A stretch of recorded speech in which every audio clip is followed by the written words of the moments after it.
Hi, everybody. Happy Monday. Welcome to another Mind Spark Monday brought to you by MindWorks Collaborative. I'm Melissa Boston.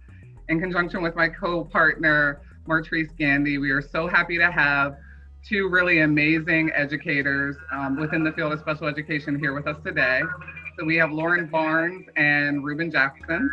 And so I'm going to throw it to Mr. Jackson to let us know what state he is currently working in, what population he works with, and how long that you have been working with this population. Kind of, you can give us a little bit of details about your job.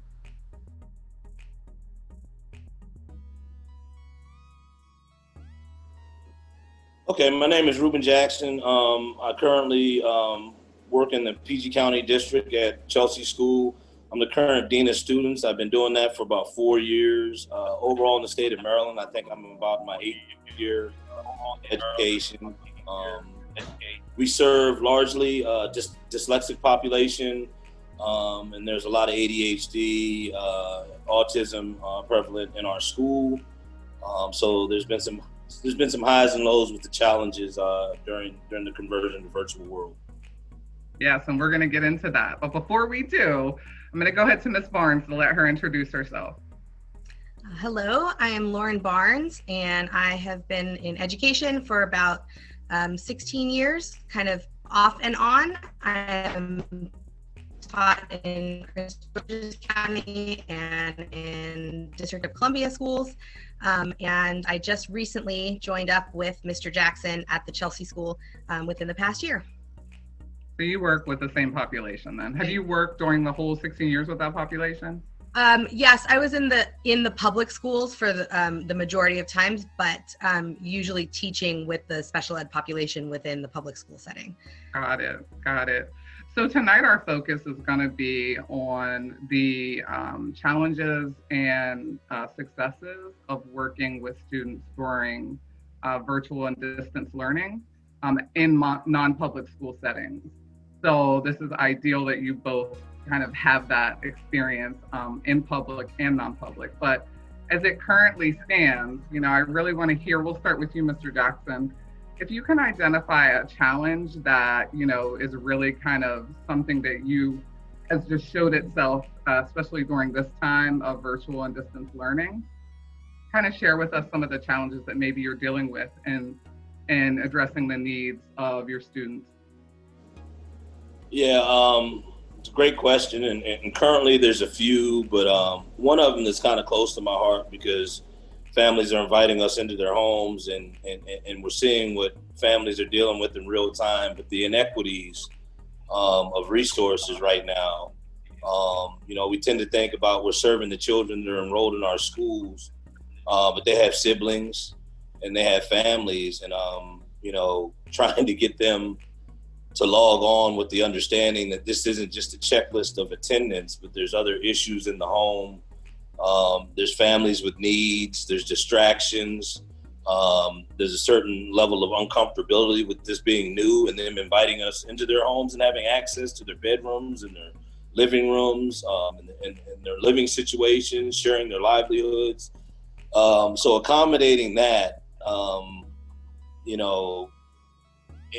along with the accommodations on the IEP, it has been a very, very daunting challenge.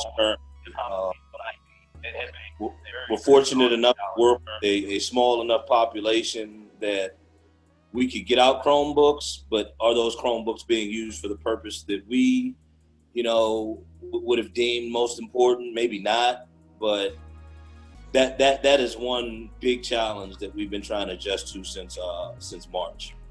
Great. So you're identifying specifically kind of that invasion in a personal space, right? Like, so kind of kids coming from different backgrounds and, being maybe sensitive to sharing, what their home looks like or the number of people that stay in their home. And then also the challenges with ensuring the accommodations for the IEP are actually followed through. Yeah, that's a big one. I can't wait to hear all of the strategies that you put in place to help with that. It's a work in progress. I imagine that it is. All right, Lauren. So same question for you. Talk to me about some of the challenges that you're facing currently with your students. Well, I echo what Mr. Jackson was saying as far as a lot of equity issues that we're seeing with our students. And I think especially with the older students, it really plays out as far as with confidence and comparisons and just, self-esteem and that, and with responsibilities that they have at home. But from a teaching standpoint, one of the biggest struggles I have is the lack of body language, reading body language, and personal, interaction with my students.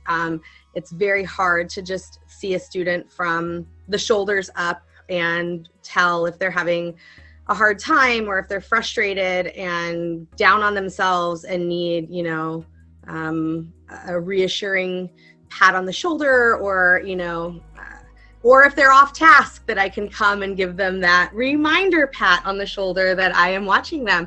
So it's very hard to do some of those things virtually, give the teacher eye kind of thing. So working on those types of things in a square versus, physical, that's been a big adjustment. And I miss it as a teacher. And I think students, especially those who really need some of that reassurance and confidence building with their skills and their social interactions and all that kind of stuff, I think it's been a real challenge. Yeah, I agree with you.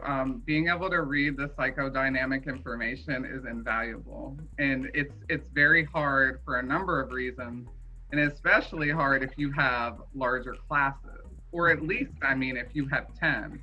You can't always share your screen and see all 10 students at once. So there's definitely an art and an approach to this virtual teaching. Yeah. But thank you for that. So now let's move on to, either addressing specifically some of the challenges that you brought up, or other strategies and approaches that are just, really good practices that you want to share with your fellow teachers. So I'm going to go back to you, Mr. Jackson. You brought up the IEP as well as the inequities around just, being in the personal space of your students. Are there any strategies and approaches that you've used to address those challenges? Yeah, and as you know, I'm a big talker. So communication, this has been a blessing. Communication in terms of the parents, because there's absolutely no chance you can transition in this virtual world successfully without, especially when school started, without consistent communication with the parents. They've been put in a position where they kind of have to micromanage from home, or, via from their work, via cell phone, or checking in. I know students that have had to be put in learning hubs, just to make sure they have that level of accountability, in logging in and doing their work. But making phone calls, after checking the attendance, sending emails, things of that nature, but not just, operating in the negative, but encouraging and motivating, playing a little cheerleader, sending positive emails. We're getting ready to put up the PBIS incentive program, because especially for the younger ones, logging in and going through the same routine behind the screen, without having, like you said, the psychodynamic strategies, and Lauren spoke on motivating through body language and the agreeable head nods and the pats on the back. Not having those, the kids need to know that we're still there the way we were. It just looks different now.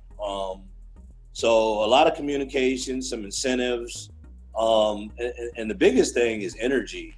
I'm some of the more passive teachers that, that might not have been their style, and they were, very good in their content, and their personality might have been more laid back.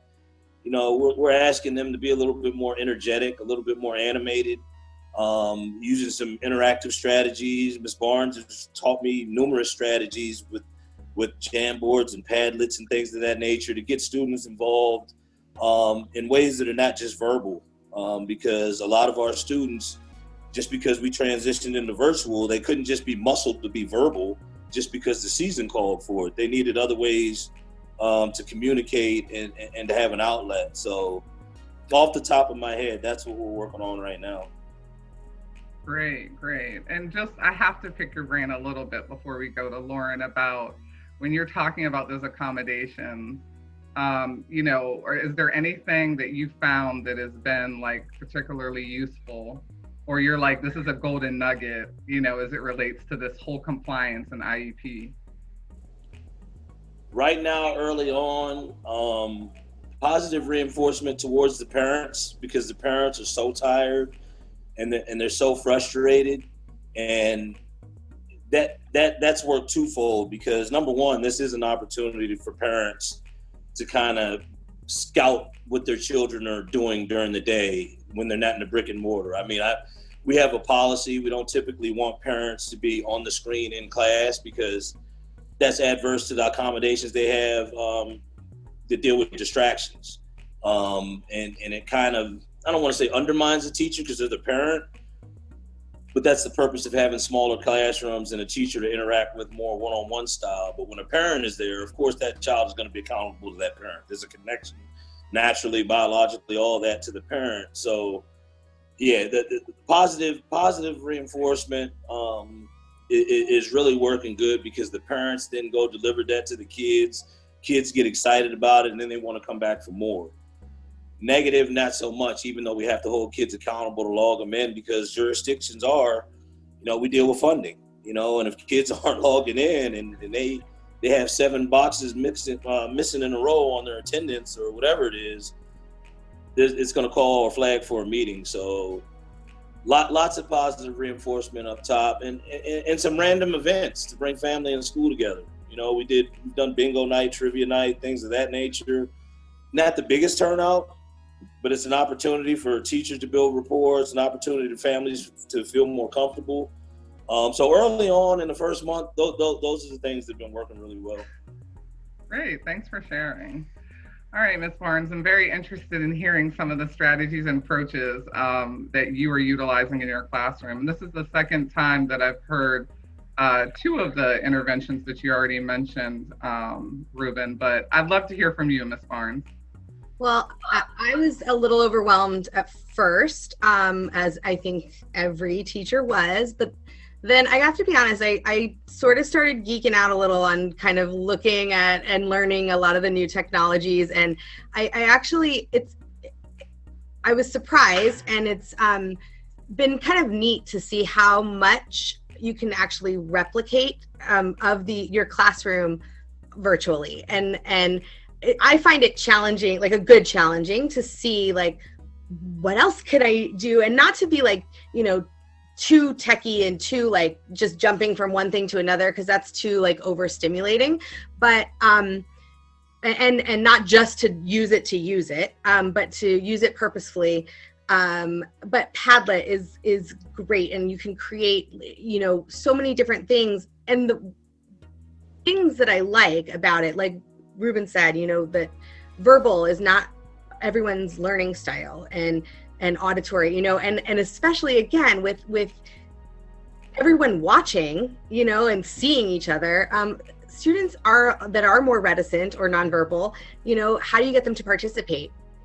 There's so many ways to get them to participate anonymously, but the teacher can see who is answering the questions, or just liking, you know, there's like little social media type things, and I'm like creating questions about like, you know, I don't know, social policy and this and that, and like, do you like it? You know, art, you know, but the kids get into that, and then they can comment on it, leave a little comment about whether they agree. So then they're interacting with each other, but through the way they interact with each other anyway, you know, like behind a screen, and not having to actually, and then we can use that to then springboard to conversations. And I have found that using that to kind of start it, then they're a little more open to talking to each other a little. Edpuzzle has been amazing to do videos and make my own questions as we go, so they can think and process the information. And it's online. The virtual thing, the good thing about it is it allows for differentiation, and in a way that is actually a lot easier for classroom teachers. the ed puzzle, the questions, I can give each student a different question at the same stopping point in a video. And they never know, but I do. And so then no one is singled out. And it's the same type of thing we do in a classroom, right? With like, the teacher tricks, like the red one is for this level and the yellow one is for this level. But they never know. And they think they all answered the same question. And, or assigning things on Google Classroom and only assigning, certain students a certain thing, so I think, and as far as your question about accommodations and how to meet the IEP, in some ways, virtual actually lends itself to that a little bit. Not easier, but in some ways easier because the technology is right there and I don't have to create as many assignments. I can just check, or uncheck and stuff like that. So I've been having fun kind of with some of that technology and playing around with it. Thank you for sharing. You both mentioned the Jamboard too. That was the other one that I'd heard from some other fellow teachers. Well, I appreciate you sharing, what strategies are working for you all. I want to thank everybody for joining us tonight on this MindSpark Monday. I would encourage any of you, including you two, to please upload into the MindHive. And I believe I've sent an invitation to Mr. Jackson, but I'll resend that and I'll send you one as well, Lauren. It's our online community for special educators. You can share resources, you can share articles, you can ask questions, you can connect with other fellow educators within the MindHive. But that's all for us tonight. If you're interested in the work that MindWorks Collaborative is doing, please check us out on www.mindworkscollab.org. See you next Monday.